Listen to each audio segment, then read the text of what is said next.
Bonjour, dans cette nouvelle vidéo, nous allons faire un petit peu le tour de l'interface de l'outil Glide qui sert à créer des applications pour smartphone. Alors, comme vous pouvez le voir, la page comprend trois éléments. À gauche, vous avez un certain nombre d'icônes qui correspondent à des rubriques. Au centre, vous avez l'application telle qu'elle apparaît sur votre téléphone. Et à droite, vous avez en fait un menu contextuel, c'est-à-dire que vous voyez, là, si je change d'icône, le menu change. Voilà. Alors, là, j'ai la version anglaise du site, mais je vous rappelle qu'il suffit de faire un clic droit avec le navigateur Chrome et de faire traduire en français, et il vous traduit la page en français. Voilà. Donc, on va passer un petit peu en revue les rubriques de gauche, là, les icônes. Donc la première, c'est disposition. Disposition, en anglais, c'est layout.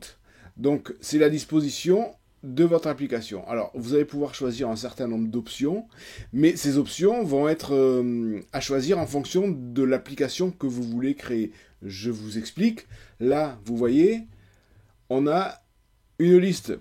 L'application est sous forme de liste. Je peux modifier et lui donner la forme d'une liste plus compacte. Clic. Voilà, la liste est plus compacte. Je peux lui donner la forme, alors ils appellent ça, la traduction de tile, ça a été carrelage. Alors je pense que ça peut être je sais plus comment on dit en français, des carreaux.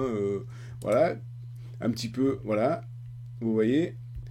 Ça peut être aussi, on peut insérer une carte, on peut insérer des checklists. Alors les checklists, ça apparaît sous forme de checklist, donc on clique oui ou non. Mais bon, dans le cadre de l'application d'école, ce n'est pas les checklists qu'on va utiliser.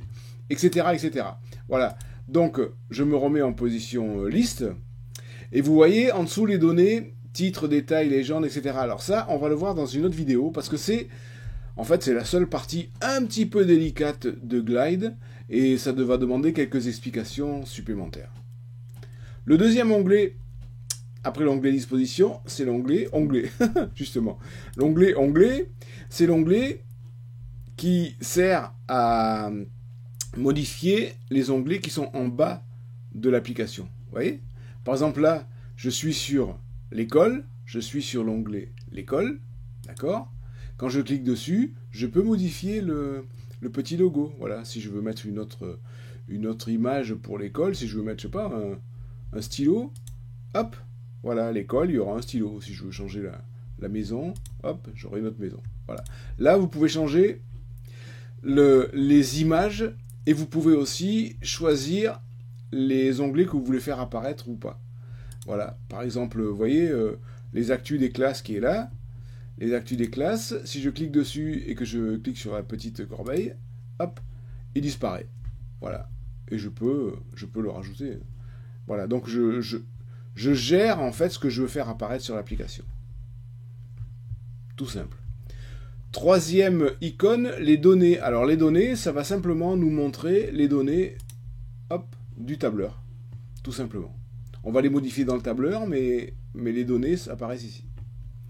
Ensuite, aperçu en tant que. Alors pour aperçu en tant que, il faut que je me remette sur une autre. Voilà. Là, j'ai l'aperçu, vous voyez, comme un iPhone avec l'encoche en haut. Mais vous pouvez choisir l'aperçu comme un appareil Android. Voilà, ça vous permet de voir à quoi ça va ressembler.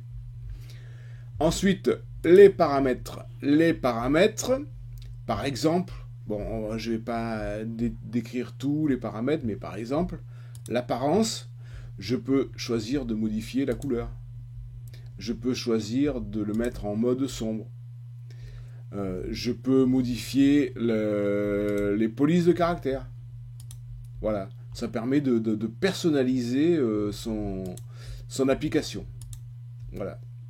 Donc, ensuite, modifier la feuille. Alors, tout simplement, modifier la feuille. Quand vous cliquez dessus, ça va vous ouvrir le tableur dans un autre onglet de votre navigateur. Voilà. Dans un autre onglet de votre navigateur, vous avez le fameux tableur qui sert à gérer les données de l'application. Et enfin, recharger la feuille, c'est simplement lorsque vous avez fait des modifications sur le tableur et que vous voyez que les modifications n'apparaissent pas, bah, vous rechargez la feuille et puis ça va rafraîchir les données de l'application. Voilà. Alors vous voyez, c'est pas bien compliqué. Bon, après, il faut rentrer un petit peu dans les détails, hein. Là, on a la disposition des lignes. On peut aller dans les caractéristiques, et la caractéristique, par exemple, va permettre d'afficher ou pas la barre de recherche. Alors, sur Android, la barre de recherche, ça sera la petite loupe. Et sur iPhone, alors attendez, c'est ici, sur iPhone, hop, ça sera la barre de recherche comme ça. Donc si je vais ici dans caractéristiques et que je cache la barre de recherche, je tombe sur un petit bug de Glide. Ça lui arrive. Alors, je recharge la page.